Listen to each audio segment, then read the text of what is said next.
Hola a todos. En primer lugar, muchas gracias a Vets and Clinics by Advance por la oportunidad de dar estas charlas. Mi nombre es María García Torres, soy residente de segundo año del Servicio de Medicina Interna en el Hospital Clínic Veterinari de la Universidad Autónoma de Barcelona, bajo la supervisión de Xavi Roura. En esta charla vamos a hacer un abordaje a la anemia hemolítica inmunomediada canina. ¿Por qué esta charla? Esta charla es debido a que la anemia hemolítica es una enfermedad relativamente común en perros, en la cual el diagnóstico, tanto el diagnóstico como el tratamiento, es todo un reto para el veterinario clínico. Pues bien, para empezar esta charla os presento a Rumba, o más que a Rumba, os presento su hemograma. Lo primero que quiero que veáis de este hemograma son estos tres puntos de aquí, que consisten en un bajo hematocrito, un bajo recuento de eritrocitos y una baja concentración de hemoglobina. Es decir, ¿qué es lo que presentaba Rumba con estos tres puntos? Lo que presentaba Rumba era una anemia. Pues bien, ¿cómo vamos a dividir esta charla? Lo primero de todo que vamos a hacer es una breve definición o descripción del concepto de anemia, seguido de una introducción a la enfermedad autoinmune, para combinar ambas, combinar la anemia y la enfermedad autoinmune, para hablar ya todo lo que falta de charla sobre la anemia hemolítica inmunomediada. Y ya por último, unos take-home messages o conclusiones sobre esta charla. Pues bien, ¿qué es la anemia? La anemia se define como una reducción de la masa eritrocitaria y esta se caracteriza tanto por una reducción del recuento de los eritrocitos, una reducción del hematocrito y una reducción de la concentración de hemoglobina. Entonces, ¿qué es lo que pasa cuando tenemos una anemia? Tal y como hemos comentado, tenemos esta reducción de la concentración de hemoglobina y, por lo tanto, lo que tenemos es una reducción del contenido arterial de oxígeno. Al verse reducido este contenido arterial de oxígeno, vemos también una reducción en el aporte de oxígeno a todos los tejidos, dado que la hemoglobina es la molécula que se caracteriza o responsable del transporte de oxígeno a todos los tejidos. Pues bien, ¿por qué podemos tener anemia? ¿Cuáles son los tres tipos de anemias que tenemos? Debido a una eritropoiesis reducida, debido a una hemorragia o pérdida de volumen sanguíneo y debido a una hemólisis o destrucción de estos eritrocitos. Entonces, ¿cómo podemos distinguir en cuál de estos tres tipos estamos? Pues para ello es importante que conozcamos el mecanismo de eritropoiesis. La eritropoiesis consiste en el mecanismo de formación de estos eritrocitos. Esta eritropoiesis se da en la médula ósea, empezando por el proeritroblasto, que sería un precursor eritroide, pasando por todos los otros precursores, entre ellos pasando por los reticulocitos y finalmente liberando a circulación periférica los eritrocitos maduros. Pues bien, de todos estos precursores, ¿en cuál es en el que nos tenemos que fijar para intentar definir cuál es la causa de la anemia? Pues concretamente nos tenemos que fijar en el recuento de reticulocitos. ¿Y de qué modo nos puede ayudar estos reticulocitos a caracterizar el tipo de anemia? Pues del modo que, partiendo de un valor normal de reticulocitos entre 0 y 60.000 reticulocitos, podemos distinguir la anemia regenerativa cuando este valor de reticulocitos es superior al valor normal, o la anemia no regenerativa cuando este recuento de reticulocitos es igual al valor normal. Y esta definición de regenerativa-no regenerativa se basa en la capacidad de la propia médula ósea a responder frente a esta anemia. Pues bien, cuando tenemos esta anemia regenerativa, distinguimos dos posibles causas, que es una hemólisis o destrucción o una hemorragia o pérdida, que tal y como veremos más adelante durante toda esta charla, se distinguen entre ellas por la evidencia de sangrados tanto internos como externos, el valor de proteínas totales u otros elementos.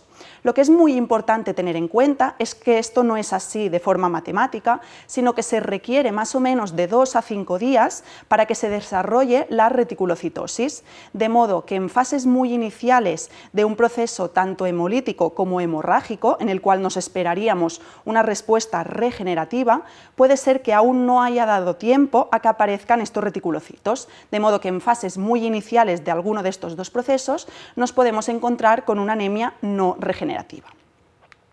Pues bien, volvemos otra vez a este hemograma de Rumba. Si recordamos, hemos dicho que lo que teníamos era una anemia debido a esta reducción de estos tres valores y ahora vamos a fijarnos en el valor de los reticulocitos. Si nos fijamos, tenemos un valor de 579 cuando hemos dicho más o menos que el valor normal en esta máquina concreta era de 10 a 110. Es decir, lo que tenemos en el caso de Rumba es una anemia regenerativa, dado que este valor de reticulocitos está por encima del valor normal.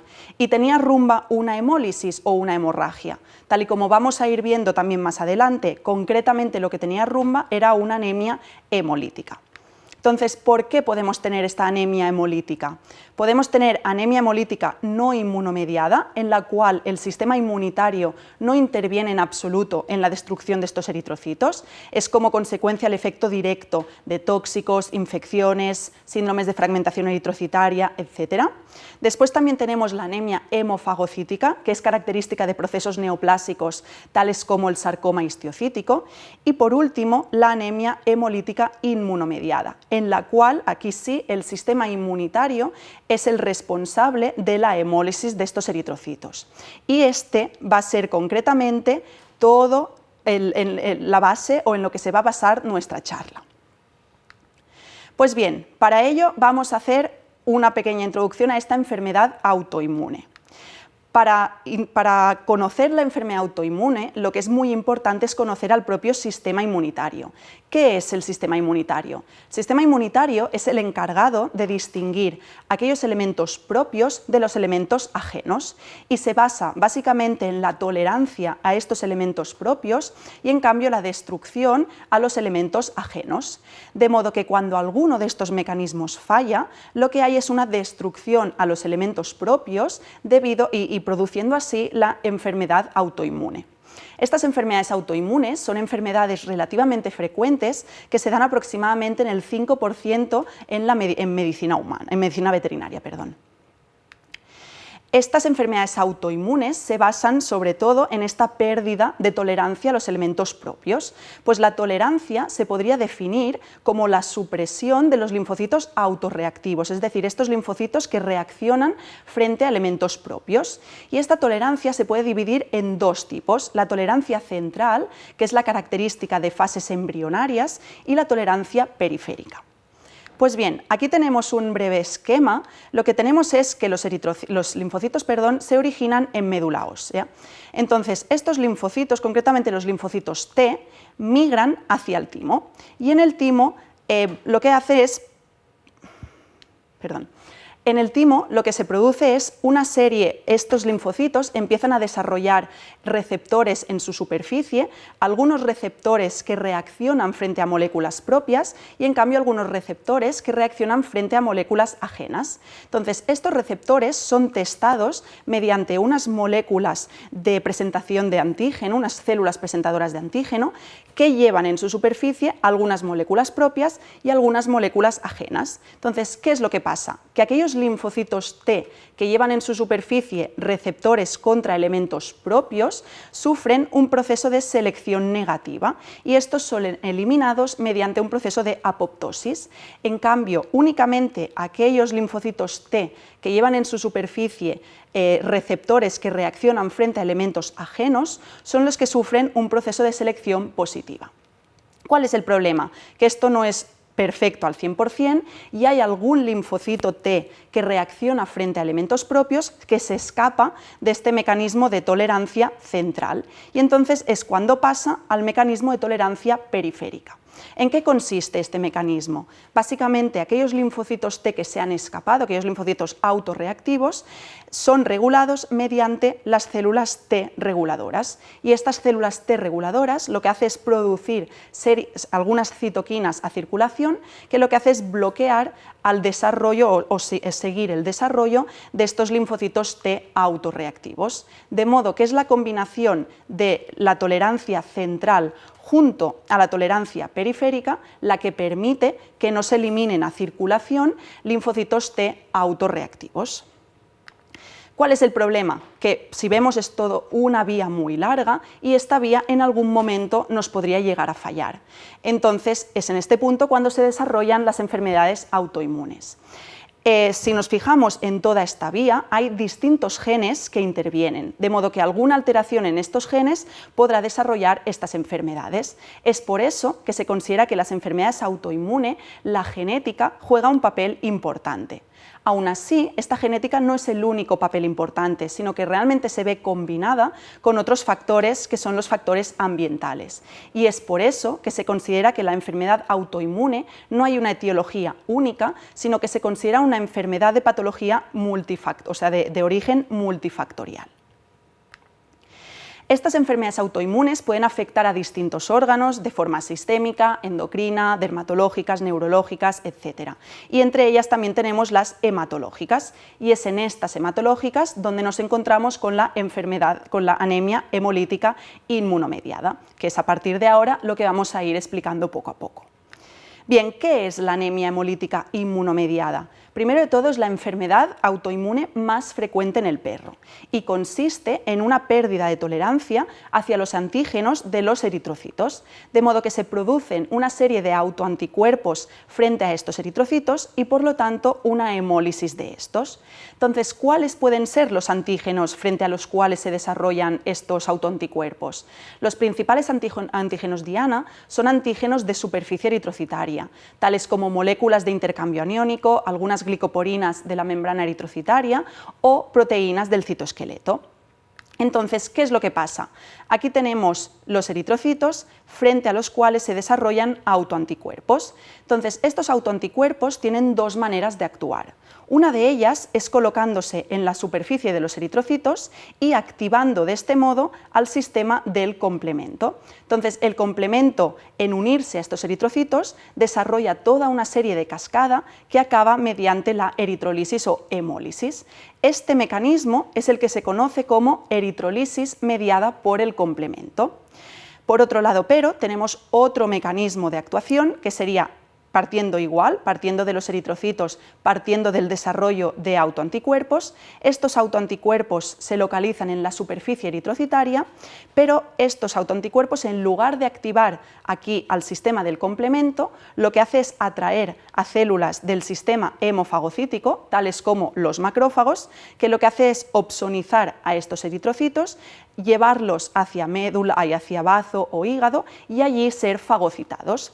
Esto es lo que se conoce como la eritrofagocitosis mediada por anticuerpos. Lo que se ha visto es que cuando hay una sobreproducción de inmunoglobulina M, normalmente lo que tenemos es esta eritrolisis mediada por el complemento, mientras que cuando tenemos una sobreproducción de inmunoglobulina G, lo que tenemos es una eritrofagocitosis mediada por anticuerpos. Esta activación del complemento normalmente se da en el propio vaso, mientras que esta eritrofagocitosis mediada por anticuerpos normalmente se da de forma extravascular. Y es por eso que podemos distinguir dos tipos de anemia hemolítica. La anemia hemolítica intravascular, que es la que se da en el propio corriente sanguíneo, y la anemia hemolítica extravascular, que es la que esta destrucción se da extravascularmente, tales como en el hígado o en el bazo, siendo esta última, la extravascular, la que se ve con mucha mayor frecuencia. Pues bien, ¿por qué podemos tener una anemia hemolítica inmunomediada? Podemos tenerla de forma primaria, o lo que se conoce como no asociada, o bien secundaria o asociada. ¿En qué se distinguen ambas? En la primaria, la etiología es idiopática, es decir, no hay ninguna causa primaria que desarrolle esta respuesta inmunitaria, sino que el propio sistema inmunitario se descontrola de forma autónoma, es decir, es la típica enfermedad autoinmune. En cambio, en la secundaria sí que hay algún factor desencadenante que actúa como causa primaria, modificando a estos eritrocitos y, por lo tanto, activando al sistema inmunitario para que produzca la destrucción de estos eritrocitos. Aún así, estos factores desencadenantes que actúan como causa primaria no se sabe bien cuál es realmente o qué papel juegan en el desarrollo de estas anemias hemolíticas inmunomediadas secundarias. Es por eso y por el hecho que las anemias hemolíticas inmunomediadas primarias se dan con mucha mayor frecuencia, concretamente en el 65-75%, que a lo largo de esta charla nos vamos a fijar o vamos a basarnos sobre todo en las primarias, haciendo únicamente pequeñas pinceladas a algún aspecto de las secundarias que vamos a ir comentando. Concretamente, ¿cuáles pueden ser estos factores desencadenantes que actúan como causa primaria a estas anemias hemolíticas secundarias? Pues podemos encontrarnos con agentes infecciosos, algunas enfermedades inflamatorias, algunas enfermedades tumorales o neoplásicas o ciertos fármacos o tóxicos, tales como antibióticos, vacunas, etc. Pues bien, ¿cuáles son los animales que mayormente se ven afectados por esta anemia hemolítica inmunomediada? Si recordamos cuando hemos hablado del mecanismo de tolerancia, hemos dicho que había distintos genes que se podían ver involucrados y es por eso que la predisposición genética juega un papel importante. Aquí podemos ver algunas razas en las cuales se ha visto que hay cierta predisposición a sufrir esta enfermedad y concretamente el Cocker Spaniel es en la que se ha visto una mayor predisposición a sufrirlas. Aparte de esta predisposición genética, también tenemos predisposición sexual, concretamente en hembras, y en animales jóvenes aproximadamente entre 4 o 5 años. ¿Cuáles son los signos clínicos típicos de esta enfermedad? Si recordamos la fórmula inicial, hemos dicho que cuando teníamos una anemia, teníamos una reducción de la concentración de hemoglobina, y esta reducción de la concentración de hemoglobina producía una reducción del aporte de oxígeno a los tejidos, produciendo así una hipoxia tisular. Aparte, no solo vemos signos derivados de esta hipoxia tisular, sino que también podemos ver signos derivados del propio proceso inflamatorio derivado de esta respuesta inmunitaria. Entonces, ¿cuáles son los principales signos? Pues signos derivados de la combinación de ambos, tales como apatía, anorexia, síncopes, colapsos, vómitos, diarreas, etc.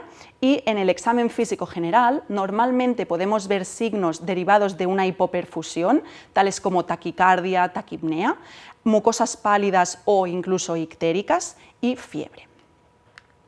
Pues bien, ¿cómo podemos diagnosticar esta enfermedad, esta anemia hemolítica? Lo primero que debemos tener en cuenta es que no existe una prueba de elección para el diagnóstico, sino que nos debemos basar en la combinación de signos clínicos, alteraciones clínico-patológicas y la respuesta al tratamiento con inmunosupresores. Es por eso que en el 2019, muy recientemente, el Colegio Americano de Medicina Interna Veterinaria desarrolló un consensus sobre el diagnóstico de esta patología. ¿En qué se basa este diagnóstico? Lo primero que debemos detectar es una anemia regenerativa. Es por eso que el primer factor a tener en cuenta en su hemograma es una anemia junto a una reticulocitosis. Pero recordemos lo que hemos comentado anteriormente, y es que se necesitan de 2 a 5 días para que se desarrolle esta respuesta regenerativa, esta presencia de reticulocitosis. Y es que además, incluso pasados estos 2 a 5 días, hay un 30-55% de los pacientes que se mantienen sin regeneración, es decir, que se mantienen con unos reticulocitos dentro del valor normal. Esto es lo que se conoce como una anemia hemolítica inmunomediada de precursores, es decir, la destrucción o hemólisis de estos eritrocitos no se da en sangre periférica, sino que lo que se están destruyendo son los precursores eritroides en la propia médula ósea. Aparte, en el hemograma también lo que podemos detectar es un leucograma inflamatorio, es decir, una leucocitosis. ¿Y esto como consecuencia a qué? Por un lado, a la liberación de los leucocitos de forma secundaria a toda esta respuesta regenerativa eritroide, también a una hiperplasia mieloide secundaria a toda la producción de citoquinas proinflamatorias, a una reducción de la migración de estos leucocitos desde sangre periférica hacia los tejidos, dado que estos tejidos se ven poco perfundidos, y por otro lado debido a una necrosis tisular como consecuencia de esta hipoxia. Esta última podemos verlo en este estudio, donde se analizó la relación entre leucocitosis en pacientes con anemia hemolítica inmunomediada y la presencia en la necropsia de múltiples tejidos necrosados. En el hemograma, aparte, también podemos detectar una trombocitopenia leve. Y esta trombocitopenia puede ser como consecuencia a una destrucción inmunomediada también de las plaquetas, es decir, no únicamente de los eritrocitos, sino también de las plaquetas, y eso cuando se da conjuntamente es lo que se conoce como el síndrome de Evans, y después también podría ser como consecuencia a un consumo plaquetar debido a la coagulación intravascular diseminada. Pues bien, si nos fijamos, tenemos ya una anemia regenerativa. Esta anemia regenerativa es como consecuencia a una hemólisis o a una hemorragia. Pues para distinguirlo necesitamos indicadores de hemólisis. Estos indicadores de hemólisis son la presencia, por ejemplo, de hiperbilirrubinemia o hiperbilirrubinuria, y eso es como consecuencia al metabolismo de la hemoglobina. También podemos encontrarnos hemoglobinemia o hemoglobinuria, por lo mismo, secundario al metabolismo de la hemoglobina, pero esta vez cuando la destrucción se da intravascular. Después el incremento de proteínas totales debido a esta respuesta inflamatoria y a la presencia de células fantasma, que son estas células que podemos ver marcadas con el cursor, que son células desprovistas de toda la tinción citoplasmática. Pues bien, una vez tenemos la anemia hemolítica, debemos distinguir si esta es inmunomediada o no inmunomediada, y es por eso que tenemos indicadores de destrucción inmunomediada, tales como los esferocitos. Los esferocitos son estas células que podemos ver en este frotis sanguíneo. Son eritrocitos que se ven de tamaño menor a los eritrocitos normales y que han perdido la palidez central. Lo que se ha visto es que cuando hay de 5 a más de 5 esferocitos por campo, hay una sensibilidad del 63% y una especificidad aproximadamente del 95% a que se trate de una anemia hemolítica inmunomediada. Aparte de estos esferocitos, también tenemos la presencia del test de aglutinación salina positiva, que consiste en mezclar sangre del propio paciente con suero fisiológico, y esto cuando hay una enfermedad o una destrucción inmunomediada, normalmente como consecuencia a la unión de estos autoanticuerpos de superficie al ser mezclados con el suero fisiológico, lo que se produce es este tipo de aglutinación, así como pozos de café, en el propio porta, y esto se considera que hay más o menos un 100% de especificidad a que sea una destrucción inmunomediada. Y ya por último tenemos también el test de antiglobulina o test de Coombs, que consiste en la detección de autoanticuerpos, tanto sea circulantes como unidos a la superficie eritrocitaria, y se considera que tiene aproximadamente un 94-100% de especificidad y un 61-82% de sensibilidad. Pues bien, si recordamos, ya tenemos una anemia regenerativa, concretamente una hemólisis, y inmunomediada. Entonces, ¿esta es primaria o es secundaria? Para llegar al diagnóstico de una anemia hemolítica inmunomediada primaria, debemos haber excluido todas las posibles causas de secundaria, es decir, se llega al diagnóstico mediante una exclusión. Para ello debemos hacer pruebas de imagen, tales como radiografías torácicas o ecografías abdominales, y pruebas de agentes infecciosos, tales como Babesia, Ehrlichia, Leishmania, Bartonella, etc. Y por último, únicamente en aquellos casos en los que sospechemos de una anemia hemolítica inmunomediada de precursores, es decir, una anemia hemolítica inmunomediada no regenerativa, lo que debemos hacer es una punción de médula ósea, y en estos casos lo que detectamos es una rubrifagocitosis, es decir, una fagocitosis de los precursores eritroides, junto a una hiperplasia eritroide. Pues bien, antes os he presentado el hemograma de Rumba y ahora os presento concretamente a Rumba. Pues bien, Rumba es una labrador retriever hembra castrada de 3 años que acudió a visita de urgencia por un episodio de apatía, hiporexia y debilidad de una semana de evolución. En su examen físico lo que presentaba Rumba era una palidez de mucosas, una taquicardia de 160 latidos por minuto, una taquipnea de 68 respiraciones por minuto y una temperatura de 39,2 grados. Pues bien, ante esta situación inespecífica, en Rumba se realizó una analítica completa. Entonces, ¿qué detectamos en esta analítica? Si recordamos este hemograma que hemos ido presentando, lo que tenía Rumba era una anemia regenerativa del 13,6%, y en cuanto a la bioquímica no teníamos ningún tipo de alteración.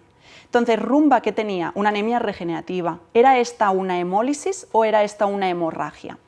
Se realizó un frotis sanguíneo en el cual se detectaron la presencia de células fantasma y de esferocitos, y además tenía un test de aglutinación salina positiva. Estos dos puntos, junto a una ecografía tanto abdominal como torácica rápida, en la cual se descartó sangrados evidentes, se pudo llegar al diagnóstico presuntivo de una anemia hemolítica inmunomediada.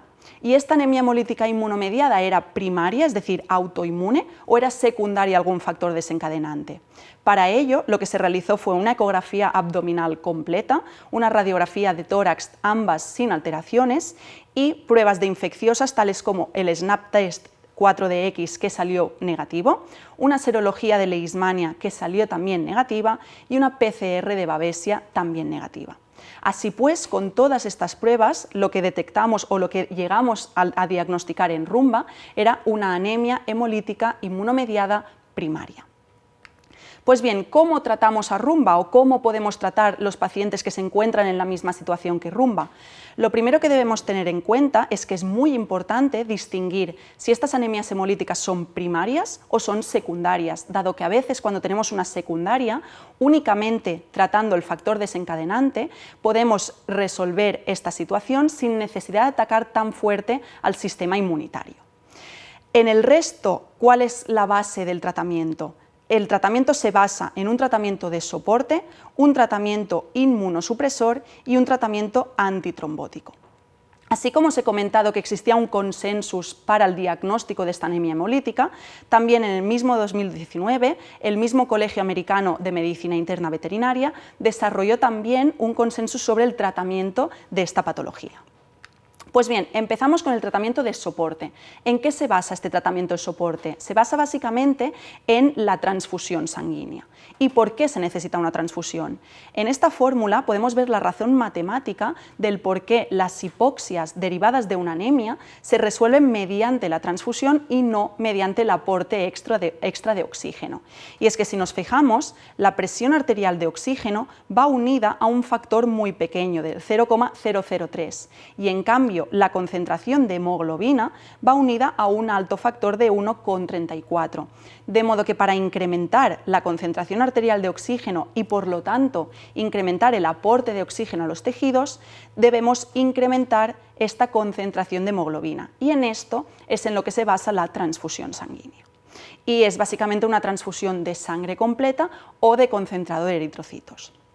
El segundo punto, que es el más importante para el tratamiento de la anemia hemolítica inmunomediada, es el tratamiento con agentes inmunosupresores. La primera línea de tratamiento con la que debemos siempre empezar es con el uso de glucocorticoides. Esto es la primera línea de tratamiento y deben ser usados a dosis inmunosupresoras. Estas dosis inmunosupresoras son de 2 a 4 miligramos por kilo día y pueden ser dados en una única toma o bien repartidos en 2 tomas. En este estudio del 2019 lo que se vio es que el efecto era el mismo dándose en 1 o 2 tomas, pero parecía ser que el número de efectos adversos era inferior cuando se administraba en una única toma en comparación a 2 tomas. Pues bien, estos glucocorticoides es muy importante que sean siempre la primera línea de tratamiento, dado que son los inmunosupresores que actúan de forma más rápida. ¿Cuál es el mecanismo de acción de estos glucocorticoides? Por un lado, reducen la expresión de los receptores Fc. Estos receptores Fc son unos receptores que se encuentran en la superficie de los macrófagos, entre otros, y que lo que hace es reconocer al complejo antígeno-anticuerpo. Este complejo antígeno-anticuerpo es el complejo que forman los eritrocitos junto a los autoanticuerpos, de modo que estos receptores Fc, al unirse a estos, es cuando producen la fagocitosis.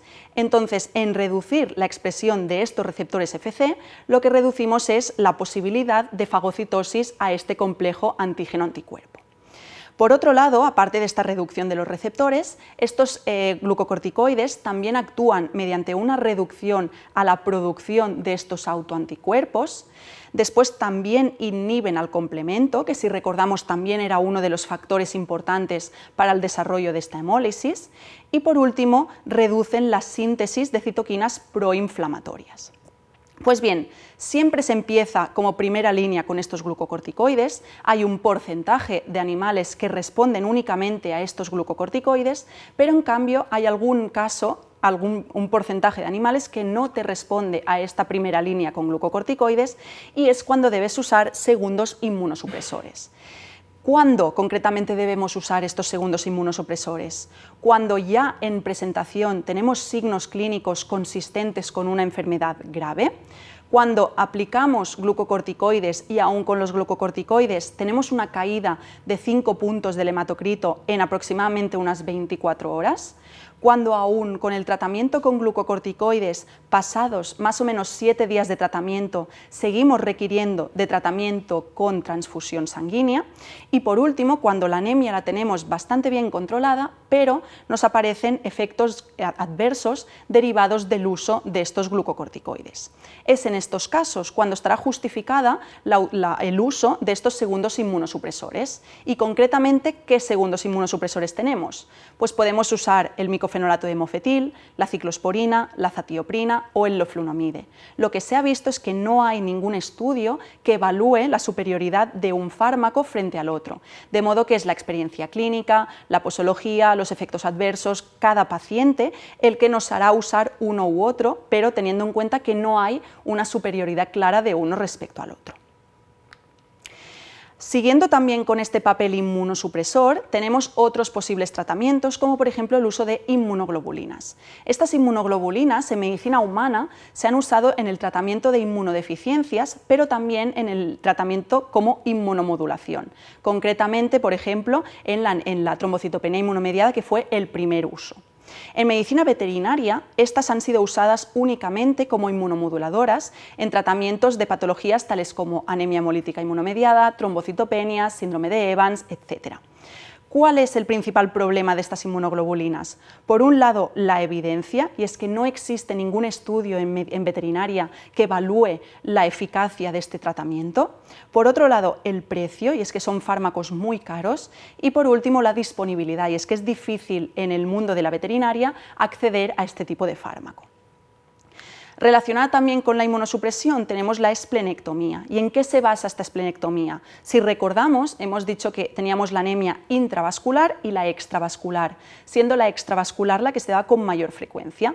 Pues bien, al realizar una esplenectomía lo que hacemos es eliminar el bazo, y es que de forma extravascular el bazo es el principal órgano responsable de la fagocitosis de estos eritrocitos, de modo que al realizar una esplenectomía estamos quitando el principal foco de destrucción de estos eritrocitos. Y ya por último tenemos también la plasmaféresis, que consiste en un mecanismo de depuración extracorpórea que se basa en depurar todos estos autoanticuerpos que se han producido frente a los eritrocitos, eliminando así toda esta respuesta humoral.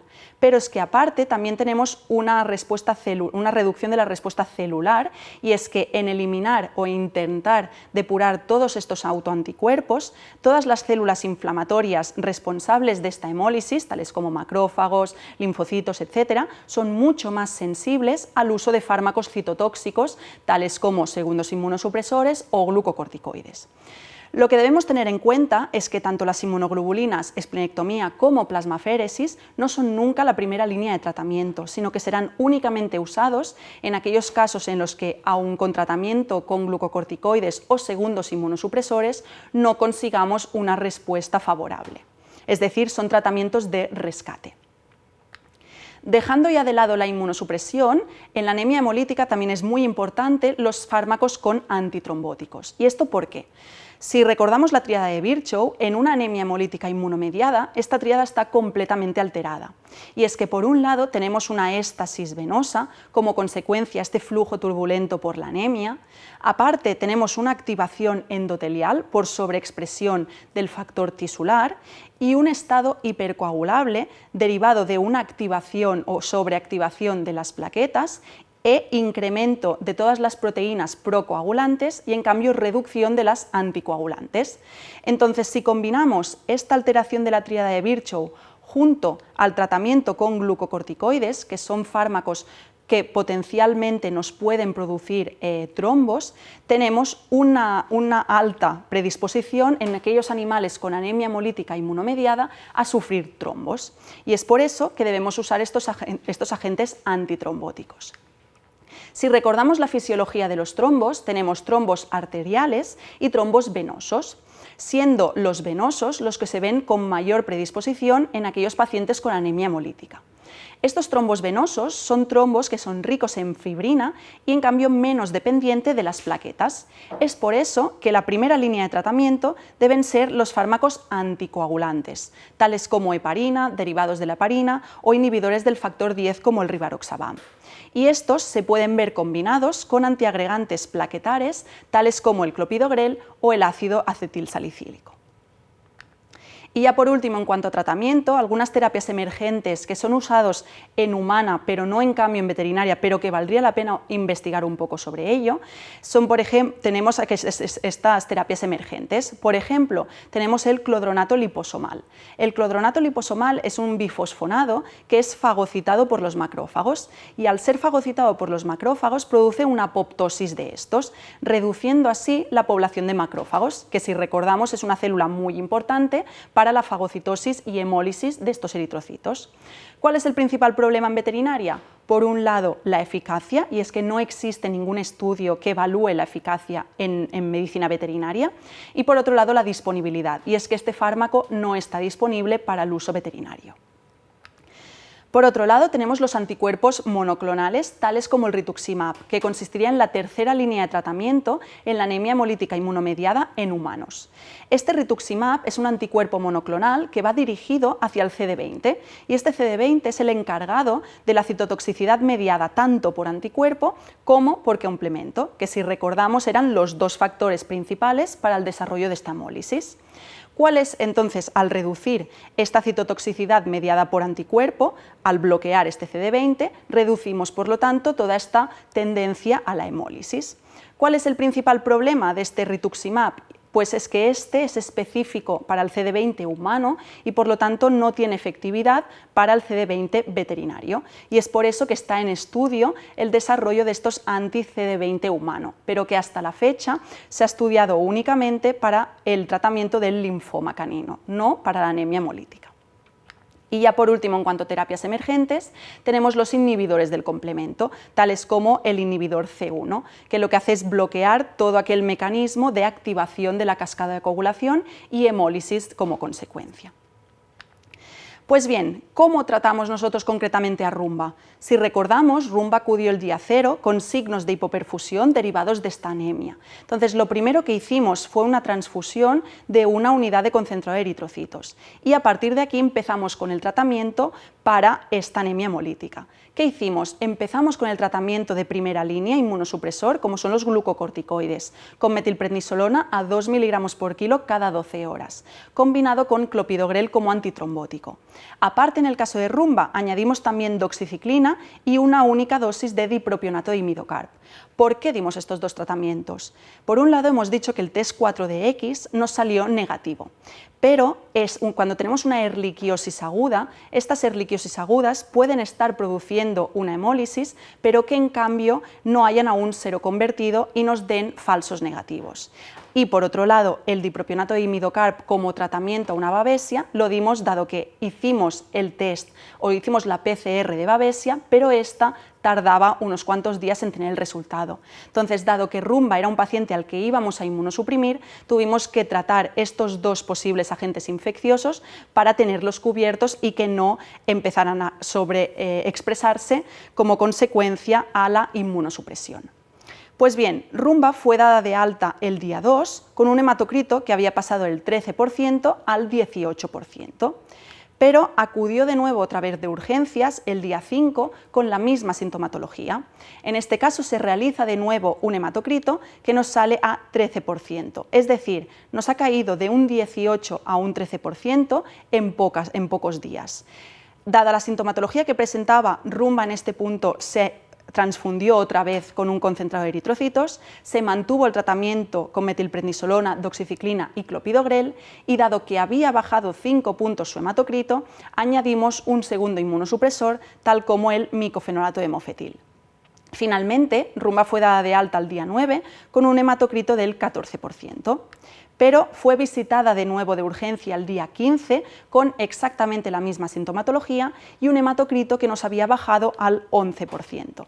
En este punto, hacía más o menos unos 10 días que estaba con micofenolato. Se considera que el micofenolato puede tardar hasta 2 semanas más o menos en actuar. Entonces, en este caso, lo que hicimos fue transfundir de nuevo para evitarnos la hipoxia tisular derivada de esta anemia, mantener el tratamiento con el que estábamos ahora, pero dado que hacía únicamente 10 días que estábamos con el micofenolato, para intentar bloquear aún más este sistema inmunitario, siendo conscientes de lo que hemos comentado de la baja evidencia científica que hay sobre ello, lo que hicimos en Rumba fue administrar inmunoglobulina humana. Entonces, Rumba fue dada de alta el día 22 con un hematocrito que nos había subido al 20%, pero acudió de nuevo de urgencias con esta vez apatía, anorexia y una sintomatología nueva que eran diarreas. Pensando que la causa era la misma, se realizó de nuevo un hematocrito proteínas, pero este se mantenía estable a un 20%, es decir, no parecía un empeoramiento de la anemia lo que nos estaba produciendo ahora esta sintomatología. ¿Cuál era la causa ahora? Pues esto, o la sospecha de esta sintomatología, la podemos ver descrita en este estudio del 2021, que es un estudio retrospectivo sobre los efectos adversos derivados del micofenolato. Y lo que se vio es que normalmente estos efectos aparecen a los 10-15 días del uso del micofenolato de mofetil, que es justo la situación en la que estábamos con Rumba, y que normalmente estos efectos adversos, el 25%, son efectos gastrointestinales. De modo que en el caso de Rumba, después de hacer toda una batería de pruebas, llegamos a un diagnóstico presuntivo o sospecha que lo que teníamos era efectos adversos derivados de este micofenolato. Y es por eso que lo que hicimos fue sustituir este micofenolato por ciclosporina a 5 miligramos por kilo cada 12 horas. Rumba acude a revisión el día 43, su hematocrito había subido del 20 al 25%, pero en este caso se presentaba con hiperplasia gingival con abundantes hemorragias orales. Esto lo podemos ver también asociado a un potencial efecto adverso al uso de la ciclosporina, tal y como podemos ver en este estudio del 2012, donde se vio que un sobrecrecimiento gingival era un efecto derivado al uso de esta ciclosporina. Es por eso que lo que hicimos en el caso de Rumba fue reducir esta ciclosporina de 2 veces al día a una única vez al día. Y fue tratamiento con metilprednisolona, clopidogrel y ciclosporina con el que Rumba se fue manteniendo. Así pues, en el caso de Rumba podemos ver un claro ejemplo del transcurso y el uso de cada fármaco en cada situación. Y ya por último, para hablar un poco de pronóstico, esta enfermedad, la anemia hemolítica inmunomediada, se trata de una enfermedad con una mortalidad alrededor del 21-83%, que normalmente se da en las primeras 1 a 2 semanas. Y esta mortalidad se ha visto que la causa número 1 es derivado de procesos tromboembólicos. Aparte también se ha visto asociado a fallo renal o hepático, derivado de la hipoxia tisular secundaria a la anemia, o bien a la hipoxia derivada de todos estos procesos tromboembólicos. Aparte, se ha visto que aproximadamente el 12% de los pacientes puede sufrir recaídas tras 5 años del diagnóstico. Y un factor que es muy importante tener en cuenta es, yo si recibo a un paciente en el que diagnostico de una anemia hemolítica, ¿hay algún factor que me pueda marcar de pronóstico? Pues para discutir esto, os muestro aquí 2 ejemplos, que es el caso de Era y es el caso de Rita. Ambas son 2 perras de 4 o 5 años que se presentaron a consulta y que se diagnosticó de una anemia hemolítica inmunomediada primaria. En el caso de Era teníamos una anemia regenerativa del 23% y en el caso de Rita una anemia regenerativa del 14%. En su hemograma, Rita presentaba una leve leucocitosis y una leve trombocitopenia, mientras que Era no tenía ninguna otra alteración en su hemograma. En cambio, en la bioquímica, mientras que Rita no tenía ninguna alteración, Era presentaba un leve incremento de la urea y un leve incremento de la bilirrubina y una leve reducción de la albúmina. Si nos fijamos en la supervivencia de ambos pacientes, Era tuvo una supervivencia únicamente de 6 días, mientras que Rita tuvo una supervivencia de 2 años. Entonces, ¿hay algún marcador que me pueda orientar a que Rita tuviese un mejor pronóstico que Era? Pues efectivamente es lo que podemos ver en esta diapositiva, donde se ve plasmado el Chaos Score. Este Chaos Score es un sistema de puntuación basado en distintas alteraciones clínico-patológicas y que nos pueden orientar en cuanto al el pronóstico. Lo que se ha visto es que aquellos pacientes con una baja albúmina y un aumento de bilirrubina como consecuencia, una insuficiencia hepática por esta anemia hemolítica, se han visto asociados a un peor pronóstico, así como aquellos pacientes con un incremento de la urea derivado a una insuficiencia renal también se ven asociados a un peor pronóstico. Y es que cuando combinamos este KOS score, se ha visto que cuando la puntuación es superior a 3, está asociado a un mayor riesgo de muerte. Y esto es precisamente lo que podemos ver en el ejemplo de ERA y de RITA. Y es que si recordamos, ERA tenía una reducción de la albúmina, un incremento de la bilirrubina y un incremento de la urea. Y estos factores son los que hacía que ERA tuviese un KOS score superior a 3, mientras que RITA tenía un score de 0. Y esto es lo que nos marcaba la diferencia de pronóstico entre una y otra. Y ya por último, algunos take-home messages o conclusiones que quiero que os llevéis a casa es que esta anemia hemolítica inmunomediada es la enfermedad inmunomediada más frecuente en perros, siendo la anemia hemolítica inmunomediada primaria la que se ve con una mayor frecuencia. Después, que no existe una prueba de elección para el diagnóstico, sino que nos tenemos que basar en la combinación de signos clínicos, alteraciones clínico-patológicas y la respuesta al tratamiento inmunosupresor. Que esta inmunosupresión es la base del tratamiento, siendo los glucocorticoides la primera línea de tratamiento y solo en aquellos casos en los que no respondan bien a esta primera línea el uso de otros tratamientos. Después, que en cuanto a segundos inmunosupresores no hay superioridad de ningún inmunosupresor frente a los otros. Y por último, que un KOS score superior a 3 se ha visto asociado a un peor pronóstico. Así que eso ha sido todo, espero que hayáis disfrutado con esta charla y cualquier duda aquí tenéis mi contacto. Muchas gracias.